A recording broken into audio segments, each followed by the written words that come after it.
Right. Question ఏంటంటే ఇక్కడ the ratio of radii of second orbit of the hydrogen atom. Hydrogen ఆటంలో ఎన్ని orbit అంటే సెకండ్ ఆర్బిట్ అంటే n equal to 2. Fourth orbit of the helium plus ion. So ఈ రెండింటికి radius ratio ఎంత find out చేయాలి మనము. సో ఇక్కడ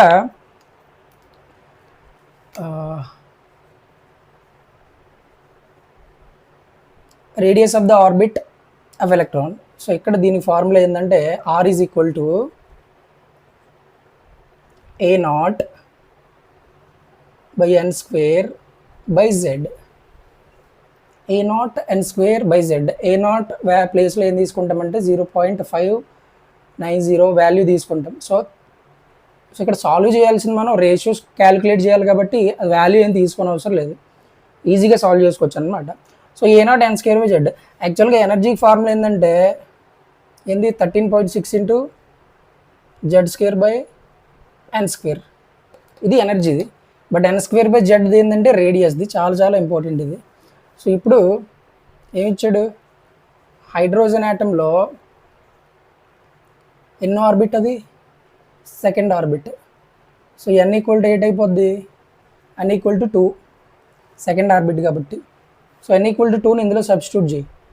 R is equal to A0 n square అంటే 2 స్క్వేర్ అంటే 4 కదా, 2 స్క్వేర్ బై z అంటే హైడ్రోజన్ ఆటంకి 1 రైట్. A0 4.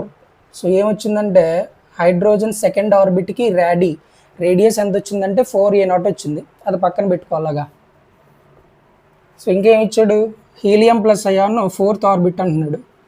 ఫోర్త్ ఆర్బిట్ అంటే n equal to 4. So R is equal to ఏమైపోద్ది A0 4 అంటే 4 square by helium atomic number ఎంత.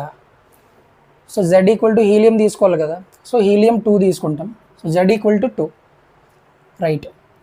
So 16/2 A0 16/2.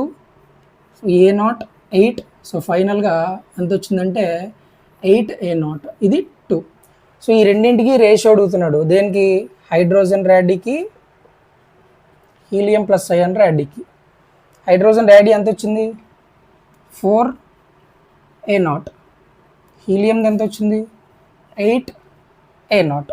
దీన్ని సాల్వ్ ఎలా రాసుకోవచ్చు, దీన్ని 1:2 కింద రాసుకోవచ్చు అనమాట. రైట్, 1:2. సో ఆప్షన్స్ రాయలేదు, సారీ. సో ఈ రెండాటికి ర్యాడీ రేషియో ఎంత అయిపోద్ది అంటే 1:2 అయ్యిద్ది. Clear, right.